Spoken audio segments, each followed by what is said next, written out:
আসসালামু আলাইকুম ওরহমতুল্লাহ। 1 মিনিট মাদ্রাসায় আপনাকে স্বাগতম। আজ আলোচনা করব, আল্লাহ রব্বুল আলামিন নিজেই বলেছেন, কোনো বান্দা যদি সিজদার মধ্যে তার একটি গুরুত্বপূর্ণ ফজিলতপূর্ণ নাম মাত্র একবারও পড়ে, তাহলে আল্লাহ তাআলা তার মনে নেক আশা পূরণ করেই দেবেন। অত্যন্ত গুরুত্বপূর্ণ একটি ভিডিও হতে চলেছে দিনী ভাই বোনেরা। আমি আশা করি আপনারা আমলটি অন্তত একবার হলেও করবেন মনের নেক আশা পূরণের জন্যে। তাই অনুরোধ করছি ভিডিওটি না টেনে সম্পূর্ণ দেখার জন্য। দুনিয়াতে সবচেয়ে উত্তম ইবাদত হলো নামাজ। এর প্রতিটি রোকন আদায় করতে হবে ধীর স্থিরভাবে, আর প্রতিটি রোকনেই রয়েছে মাসনুন দোয়া, যে দোয়াগুলো রাসূলুল্লাহ সাল্লাল্লাহু আলাইহি ওয়াসাল্লাম পাঠ করতেন। বিশ্বনবী সাল্লাল্লাহু আলাইহি ওয়াসাল্লাম সিজদায় অনেক দোয়া পড়তেন। নামাজের মধ্যে বান্দার যেই জিনিসটি রব্বুল আলামিন আল্লাহ তাআলার পছন্দনীয়, তাই হচ্ছে সিজদা।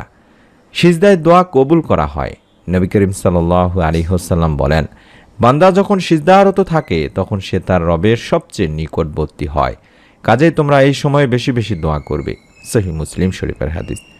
সিজদায় দোয়া করার জন্য আপনাকে সিজদাহের নিয়ম মেনে দোয়া করতে হবে, তা না হলে আপনার সিজদায় দোয়া করা কোনো কাজেই আসবে না। সিজদায় দোয়া করার জন্য তাই প্রথমে অবশ্যই সিজদাহের তাসবিহটি পড়ে নিতে হবে। সেই হিসেবে সুবহানা রাব্বিয়াল আলা বা অন্য কোনো তাসবিহ 3 বার পড়ার পরই দোয়া শুরু করতে হবে। আপনারা চাইলে নফল নামাজের সিজদায় আমলটি করতে পারবেন। তবে অনেক দিনই ভাই বোন জানি প্রশ্ন করবেন যে আপনারা সুন্নত নামাজের সিজদায় আমলটি করতে পারবেন কিনা। অবশ্যই পারবেন। ফরজ নামাজের সিজদাতেও আপনি আমল করতে পারবেন বা দোয়া করতে পারবেন, এর বৈধতা রয়েছে। তবে আলেমদের অনেকেই বলেছেন যে ফরজ নামাজের সিজদায় দোয়া না করা উত্তম, তবে এটি কিন্তু নাজায়েজ নয়। তবে আমি আমার দিনী ভাই বোনদেরকে অনুরোধ করব, আমার যত দিনের চ্যানেলের যারা আছেন ভাই বোনেরা, আমি নামগুলো দেখাচ্ছি চ্যানেলের, প্রত্যেকটি চ্যানেলের ভাইরা এই আমলগুলো করার চেষ্টা করবেন। আমি অনুরোধ করছি আপনারা নফল নামাজের সিজদায় 2 রাকাত নফল নামাজের সিজদায় নিয়ম মেনে আমলটি করবেন। নিয়মটি আমি সুন্দর করে বলে দেব, ভিডিওটি দেখতে থাকুন ইনশাআল্লাহ।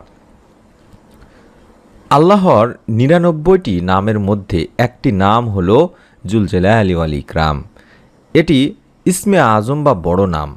জালাল শব্দের অর্থই হলো মর্যাদাবান এবং ইকরাম অর্থ হলো সম্মানিত। আল্লাহ বড় বা শ্রেষ্ঠত্ব প্রকাশ করতে যেসব নামে ডাকা হয় সেগুলোকেই বলে ইসমে আজম, অর্থাৎ এই নামটিও ইসমে আজম। কিন্তু এই নামের শুরুতে যদি ইয়া যোগ করা হয় বা যোগ করলে এটি হয় ইয়া জাল জালালি ওয়াল ইকরাম, যার অর্থই দাঁড়ায় হে মর্যাদাবান ও সম্মানিত। আল্লাহ তাআলার এই নামটি কোরআনে এসেছে 2 বার, সূরা আলী ইমরানের 27 নম্বরে এবং 78 নম্বর আয়াতে।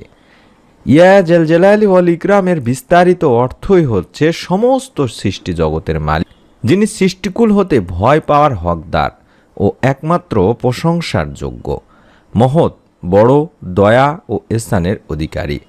যেভাবে এই নামে আল্লাহ রাব্বুল আলামিনকে ডাকবেন, অর্থাৎ নামটি আমি আবারও বলছি, ইয়া জাল জালালি ওয়াল ইকরাম, অর্থাৎ হে মহামহিম ও মহানুভব। এটি দিনে রাতে বেশি বেশি পড়ার কথা হাদিস শরীফে বলা আছে। এটা পড়লে আল্লাহ রাসূল সাল্লাল্লাহু আলাইহি সাল্লামকেও অনুসরণ করা হবে। নবী করিম সাল্লাল্লাহু আলাইহি ওয়াসাল্লাম এক হাদিসে বলেছেন, তোমরা সব সময় ইয়া জাল জালালি ওয়াল ইকরাম পড়াকে অপরিহার্য করে নাও। তিরমিজি শরীফের একটি হাদিস। অর্থাৎ সব সময় এই নাম পড়ার প্রতি নির্দেশ দেওয়া হয়েছে। নামাজের পরে অর্থাৎ সুন্নত আমলের মাধ্যমে আমরা যে সওয়াব পাওয়া যাবে, নবী করিম সাল্লাল্লাহু আলাইহি সাল্লাম এটিও বলেছেন যে নামাজ আদায়ের পরে বসা অবস্থায় আল্লাহুম্মা আনতাস সালাম ও মিনকাস সালাম তাবারাকতা ইয়া জাল জালালি ওয়াল ইকরাম, অর্থাৎ হে আল্লাহ, আপনি সালাম বা শান্তি নিরাপত্তা প্রদানকারী, আপনার পক্ষ থেকেই সালাম বা শান্তি ও নিরাপত্তা আসে, আপনি বরকতময়, হে মহিমাময় ও মহানুভব। সহিহ মুসলিম শরীফের একটি হাদিস, যেটি আমরা প্রত্যেক নামাজের সালাম ফিরানোর পরে এই দোয়াটি বসা থাকা অবস্থায় পড়ে থাকি। তাহলে বুঝতেই পারছেন কতটা গুরুত্বপূর্ণ একটি দোয়া। এটা দিয়েই ইসমে আজমের আমলও করা যায়। একবার হযরত আনাস রাদিয়াল্লাহু তাআলা আনহু নবী করিম সাল্লাল্লাহু আলাইহি সাল্লামের সঙ্গে বসা ছিলেন।